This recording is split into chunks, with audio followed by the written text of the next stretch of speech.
बहुत ही सौभाग्य का समय है कि उस महाप्रभु की असीम दया दृष्टि से हम सभी लोगों को ये सत्संग का परम पावन अवसर मिला है। वास्तव में ये प्रभु की बहुत बड़ी कृपा कहलाती है, ये परमात्मा की बहुत बड़ी दया कहलाती है। बंधु, जब हमारे ऊपर विशेष कृपा होती है तभी हमें सत्संग मिलता है। आप लोग सुनते हैं कि सुतदाराय और लक्ष्मी पापियु घर भी हो, संत समागम हरि कथा तुलसी दुर्लभ दो। सुत कहते हैं पुत्र को, दारा कहते हैं स्त्री को, लक्ष्मी का धन संपत्ति को, घर मकान कहते हैं ये चीजें पापियों के यहाँ भी पाई जाती, नहीं पाई जाती। क्या जो पाप करने वाला उनका बेटा बेटी नहीं है? बेटा बेटी भी है, घर मकान भी है, गाड़ी मोटर भी है? ये चीजें उनके पास भी मौजूद है। लेकिन महापुरुष कहते हैं संत समागम हरि कथा तुलसी दुर्लभ दो है। दो चीज दुर्लभ है, वो क्या है? संत का समागम और प्रभु की कथा। ये किसी बिरले भाग्यशाली को प्राप्त हो पाता है। अब समागम का मतलब क्या होता है? समागम का मतलब मेल, मिलन। तो कुछ लोग विचार कर लेते हैं हम संत के पास चले गए तो हो गया समागम। समागम का मतलब होता है कि संत महापुरुषों के विचार में आपका विचार मिल जाए। क्या मिल जाए? विचार मिल जाए, तब उसे समागम कहते हैं। बंधुओं, उसे ही सत्संग कहकर पुकारा गया, जो भगवान राम ने सबरी को समझाया। प्रथम भगत संतन कर संगा। सबसे पहली भक्ति है हमें संत का संग मिले। अब संग का मतलब लोग सोच लेते हैं गए और संत मिल गए हो गया संग, लेकिन नहीं। संग का मतलब क्या होता है? संग का मतलब होता है जैसे आप यहां पर रह रहे हो, संग का मतलब साथ, संग का मतलब साथ, और साथ का मतलब क्या होता है? जिसके विचार में ध्यान देना। साथ कोई घूमता भी रहता है, जैसे आप लोग ध्यान देंगे, गौर करेंगे, विचार करेंगे। बोलो वृंदावन बिहारी लाल। जो साथ में रहता है जरूरी नहीं कि वही साथी बन जाए।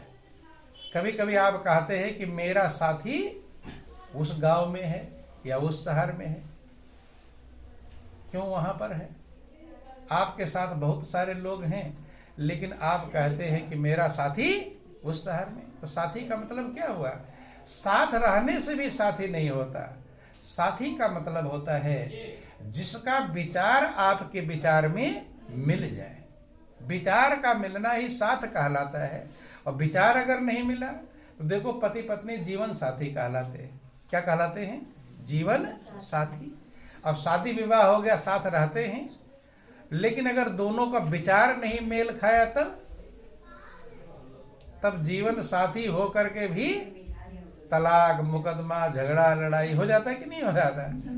तो शादी होने के बाद भी साथी नहीं बन पाते। अर्थात साथ का मतलब होता है जिसके विचार में हमारा विचार मिल। संत महापुरुषों की जो वाणियां हैं, जो आप लोग सुनते हैं, सत्संग क्यों आवश्यक होता है? क्योंकि जैसे आप लोग पहले देखते थे कि लोग हाथ में घड़ी पहनते थे। अब उसका टाइम किससे मिलाते थे? रेडियो से। किससे मिलाते थे? पहले टीवी इत्यादि व्यवस्थाएं नहीं थी, तो रेडियो में जैसे टू टू टू करके आवाज आया तो फट अपनी घड़ी देखते थे कि मेरी घड़ी में टाइम सही है कि नहीं सही। अगर आगे है तो पीछे करके सही करते थे, और पीछे है तो आगे करके सही। अर्थात रेडियो की टाइम जो है वो सही है, और घड़ी तो आगे पीछे होती रहती, मिलाते थे। ऐसे जो सत्संग है ये रेडियो है, क्या है ये? रेडियो।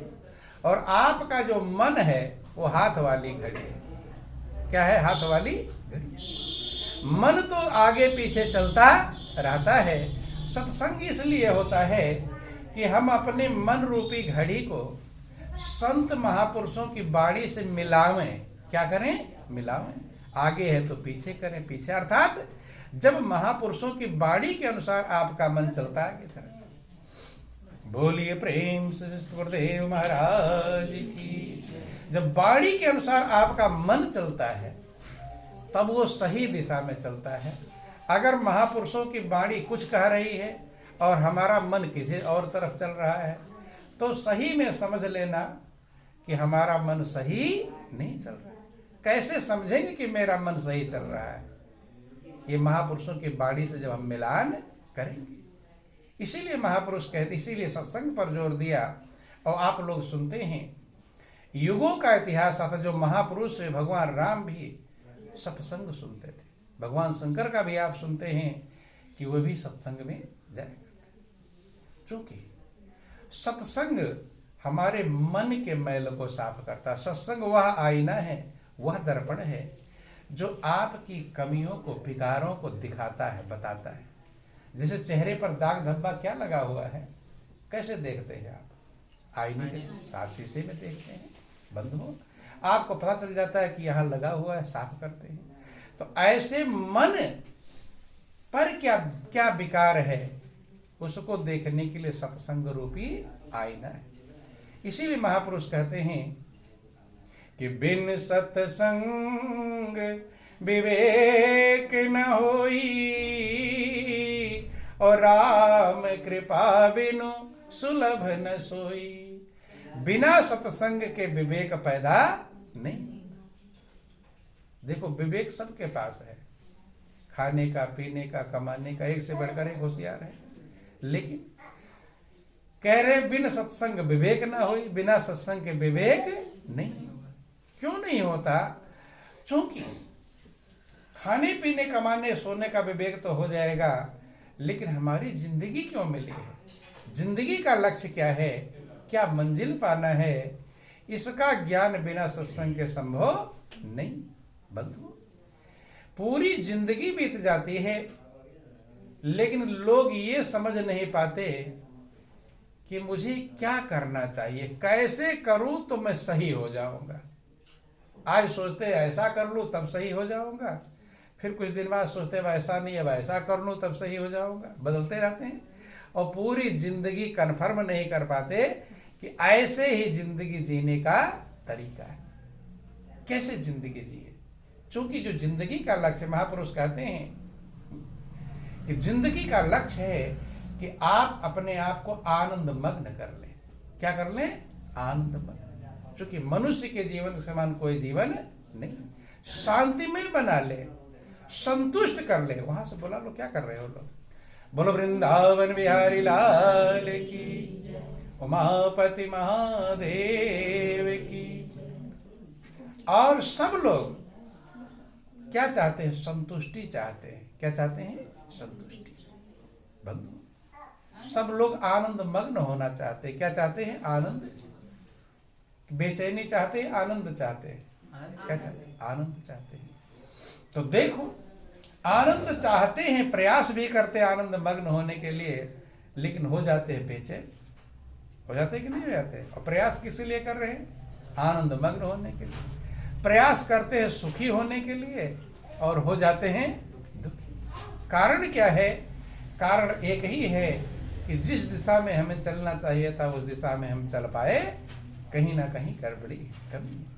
अब गाड़ी होती है, सही से स्टार्ट ना हो रही हो, इसका मतलब क्या है कि मैकेनिक रिपेयरिंग करता है और फिर स्टार्ट कर, सही स्टार्ट नहीं होती, फिर इसका मतलब क्या है कि जो उसका फार्मूला है उस फार्मूले में कहीं गलती, कमी, फिर सही करता है। जिस भी फार्मूले में कमी होगी वही बेचैनी और अशांति आएगी।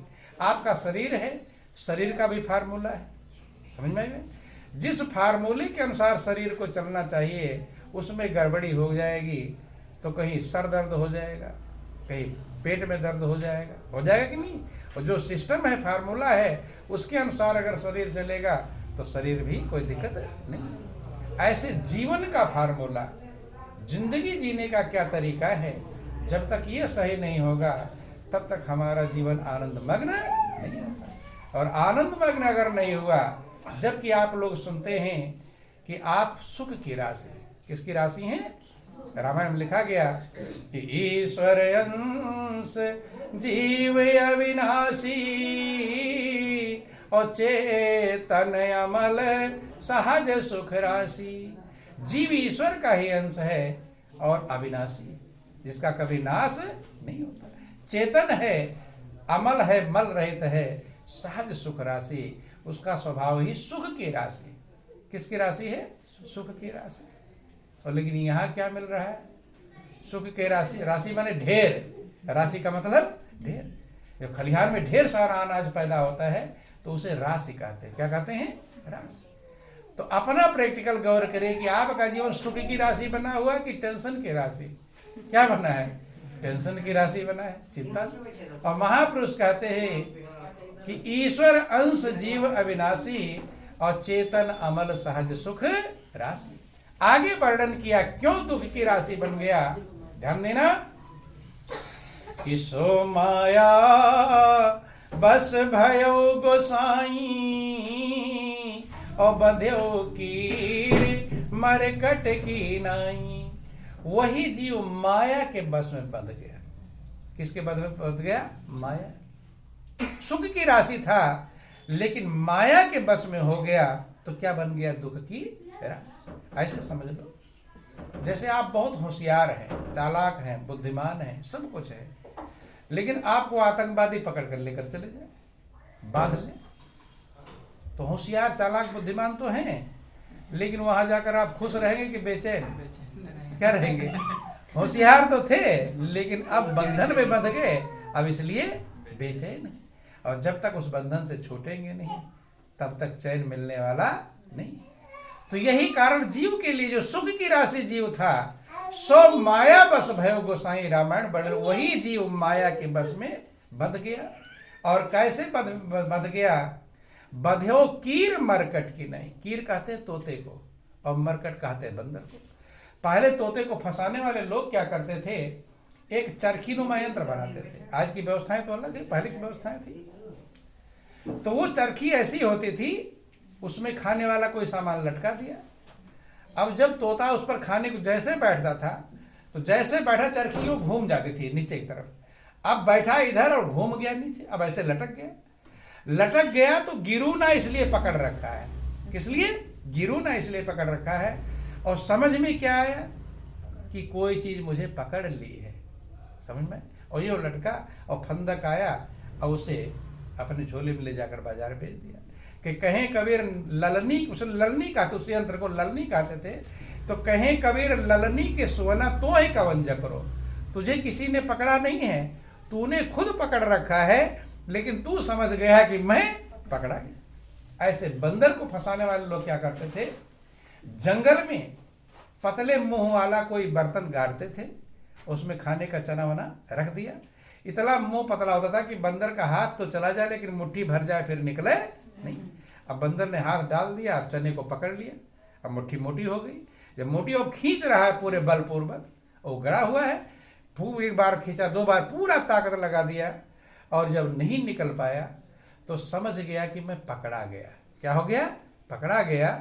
और वहीं आकर मदारी पकड़कर और एक बार बंध गया तो जिंदगी भर गली गली नाच दिखाता रहता है, क्योंकि बंधन ही दुख का कारण है। आप लोग सुनते हैं कि पराधीन सुख सपने हो नहीं। जो दूसरे के अधीन है उसे स्वप्न में भी सुख की प्राप्ति नहीं होती। कि सो माया बस भयो गोसाई और बंध्यो कीर मरकट की नाई। और तब ते जीव भयो संसारी और छूट न ग्रंथि न होई सुखारी। तब से जीव संसारी बन गया, जन्मने मरने वाला बन गया, बंधन में फंसने वाला बन गया। छूट न ग्रंथि, ना उसकी गांठ छूटती है और ना वो सुखी होता है। अब माया किसे कहते हैं? माया संस्कृत का शब्द है। माँ माने नहीं, या माने जो है नहीं लेकिन काम करे होने वाला, उसे कहते हैं माया। उसे क्या कहते हैं? माया। है नहीं लेकिन काम किसका कर रहा है? होने वाला काम करती है, उसको कहते हैं माया। कैसे? जैसे अंधेरे में एक टेढ़ी मेढ़ी रस्सी पड़ी हो, क्या पड़ी हो? टेढ़ी मेढ़ी रस्सी, और आप उसे सांप समझे, एकदम चौंक जाएंगे, उछल जाएंगे, पसीने भी हो सकते हैं। माने सांप के द्वारा जितना डर आपको लगेगा, अब उतना ही डर किसके द्वारा लगेगा? रस्सी के द्वारा। बंधु उतना ही डर लगेगा और आप पसीने हो जाएंगे, व्याकुल हो जाएंगे, बेचैन हो जाएंगे। बंधु यद्यपि वो सांप है नहीं लेकिन काम किसका कर रही है? सांप का कर रही है, डर जाते हैं बंधु। और वो तब तक भय खत्म नहीं होगा जब तक वो आप समझ ना लें कि ये सांप नहीं रस्सी, और रस्सी समझ गए तो भय खत्म। इसी को कहते माया। माँ का मतलब जो नहीं, और या माने जो है नहीं लेकिन काम होने वाला करता है। कभी कभी लोग भूत से भी डर जाते हैं। जा रहे हैं अंधेरे में और कुछ झाड़ झंकार पड़ा हुआ है, और सोचा करे कोई लगता बैठा है, नहीं समझ में है तो कुछ वैसा सामान, घास है, झाड़ है, लेकिन अगर उसे समझ गया कोई बैठा है, डर के भागा। जब डर के भागा तो वो सोचा कि कोई बैठा हो, तो डर जाते। डरते कि नहीं डरते? बोलिए प्रेम से गुरुदेव महाराज। बता दे एक कहानी। एक ने शर्त रख दिया कि आधी रात को अगर कोई शमशान घाट में खूंटी गाड़ कर आ जाए, खूंटा, तो हम इतना इनाम देंगे। इनाम बड़ा रख दिया।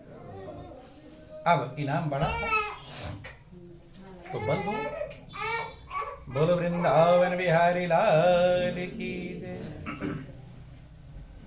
इनाम के चक्कर में एक ने शर्त सोचा कि भाई इतना आधी रात को, हिम्मती तो मैं हूं, डरता तो हूं नहीं। कुछ लोग कहते हैं मैं भूत प्रेत से कुछ नहीं डरता, तो मैं जाऊंगा आधी रात को और उस शमशान घाट में खूंटा गाड़ कर आऊंगा, खूंटी गाड़ कर आऊंगा। तैयार हो गया तो खूंटी वो अपने पास से लाया था, ताकि पहले पता था दिन में ही गाड़ कर आ जाओ, कदों मैंने गाड़ दिया है। अपने पास से चिन्ह वाली खूंटी, ये खूंटी तुम्हें गाड़ कर आना है। अब आधी रात हुआ, सब लोग थे कि जाओ अब गाड़ कर आओ।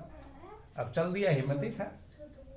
तो ठंड का समय था, ठंड का समय था, साल चादर वादर ओढ़ रखा था, समझ में। अब जब खूंटी गाड़ने लगा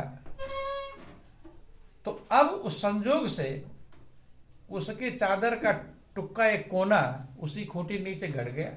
नहीं, अब ऐसे बैठकर गाड़ रहा होगा तो एक चादर का कोना खूंटी के नीचे गड़ गया। अब गाड़ तो दिया और खुश भी है कि अब मुझे इनाम मिलेगा, लेकिन जब उठने लगा, बैठ के गाड़ा और उठने लगा, तो जब ये से उठा तो खिंचाव पड़ा, क्योंकि चादर का कोना खूंटी नीचे, जैसे खिंचाव पड़ा और एकदम डर के मारे भयभीत हो गया कि लगता है किसी ने मुझे खींचा। क्या किया? खींचा। अब जब डर के मारे सारा चादर फादर छोड़ कर वो चिल्लाता हुआ भागा घर पर गया। एकदम पसीने पसीने हो गए, बुखार चढ़ गया, सब कुछ हो गया, परेशान हो गया, भूत है मतलब डर गया। तब लोग इंतजार कर रहे थे गाड़ कर आएगा, फिर चलेंगे देखेंगे गाड़ कर आया कि नहीं। एकदम पसीने पसीने व्याकुल। लोगों ने कहा क्या बात है, अब चल कर देखो। अब जब गए देखे तो देखे कि चादर खूंटी के नीचे, मतलब वो बात कन्फर्म हो गई। फिर वो जो भय था उसका खत्म, तब फिर उसे ले जाकर दिखाए। समझ में आया? तो यद्यपि कोई भूत था नहीं है, लेकिन खूंटी के गड़ने में चादर गड़ गई और इसलिए डर करके भागा। तो अर्थात तमाम प्रकार के भय ऐसे होते हैं जो होता नहीं है लेकिन आप भयभीत हो जाते हैं। तमाम शंकाएं ऐसी होती हैं जो होती नहीं है लेकिन आपस में दुश्मनी करा देता है। करा देता नहीं? अब किसी के प्रति आपके मन में शंका पैदा होगी। अब शंका हो वो बात हो ना, भले वो बात नहीं है लेकिन किसी कारण आपके मन में शंका आ गया, तो वो क्या करेगा? आपको दुश्मनी, ईर्ष्या, द्वेष, न जाने क्या क्या करा देता है, और पता चलता है कि वो बात थी ही नहीं समझ में। तो इसलिए महापुरुष कहते हैं सत्य और असत्य का अगर विवेक नहीं रहेगा तो असत्य हमें दुखदायी बन जाएगा। क्या बन जाएगा? दुखदायी बन जाएगा बंधु। इसलिए महापुरुष कहते हैं, और सत्य का विवेक कैसे होगा? जब हमें सत्य का ज्ञान होगा। क्या होगा? सत्य का, हर जगह पर, हर कदम पर आपको सत्य और असत्य का विवेक करना पड़ेगा। नहीं करना पड़ेगा? बोलिए प्रेम से गुरुदेव महाराज।